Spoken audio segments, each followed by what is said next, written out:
Every year, Adobe have its conference called MAX.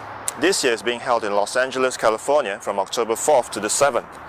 Held in the Nokia Theater, as well as the Los Angeles Convention Center, some 3,500 developers, speakers, and about 100 journalists have gathered here to listen, discover, and get inspired by evangelists from Adobe as they show what are the latest tools, software, and programs they've developed and showcased for the next year. Let's check it out.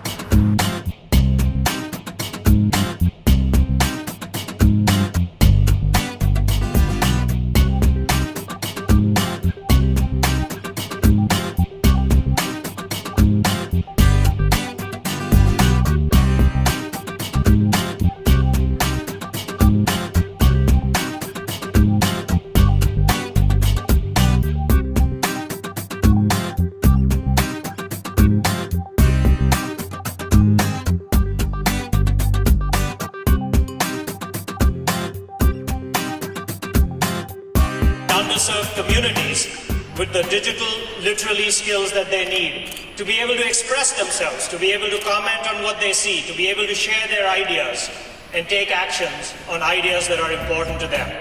We do that for a lot of our customers. StubHub, in fact, when they started using that product, they were able to increase their sales by 10%. Devices with Flash Player 10.1 are going to be in the market in the first half of 2010, first half of next year.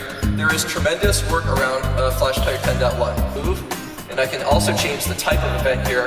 In this mock-up, I have to use 2 fingers to demonstrate rotation. So you can see I can spin this thing with my 2 fingers, so you can actually rotate things. I'll take the yellow, and let's just merge those two, and we'll just do a quick brush pattern across those. And we're doing something even more here, which is that we're not just actually mixing these, we're actually looking at the compounds, the liquid compounds, and analyzing how they would actually merge as a liquid. We are ecstatic today to announce the fact that we are enabling you to use all your favorite Flash development tools, including Flash Professional, actually develop these applications and then compile them to run natively on the iPhone. How we got here today. We're going to play up behind me some very early concept work that went in and of course was done using Adobe Photoshop, which was literally the first piece of software we went out because while we were on Titanic, we knew about Avatar, but the technology did not exist to tell Avatar at that point. We need to have a very good way to track these items very closely with very low latency, which is why we looked at the lifecycle product. In this case, the driver sent us a message back that said his fuse is blown in the refrigeration unit. He had a spare, but it failed, which they're being guided on through an in-vehicle navigation system. It is now rerouting them to this location, and our reasoning system is now telling us that they've entered a different path on this route, and it's going to delay them 22 minutes. Onto your desk. So here I've got the Postal Service key, and I'm going to put it underneath my camera, and a box appears on my desk. In fact, I can rotate the box around.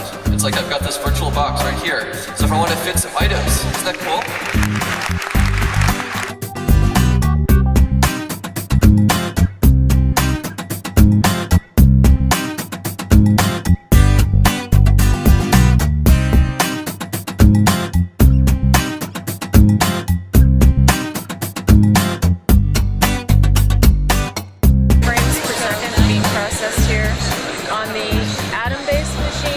About 12 frames per second.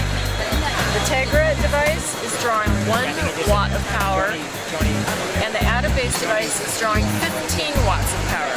Keynote presentations were interesting. They had some valuable additions that I think we're certainly going to like for instance having the ability to compile Flash for an iPhone is a big deal.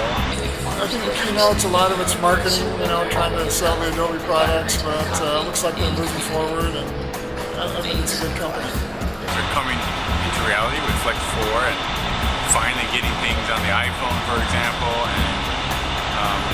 and they're really building out the platform where it's actually over the past couple of years they've had really good tools, but I think now they're going to introduce some really great tools, so it's nice. I think it was great that they've shown that they're extending the Flash to the mobile devices, but I'd like to see that it's actually launched. Actual native applications on iPhone made from Air and Flex. I'd like to see Flex continue to be updated so that it continues to be easier for people to develop software, and hopefully hopefully they announce something that we haven't even thought of yet.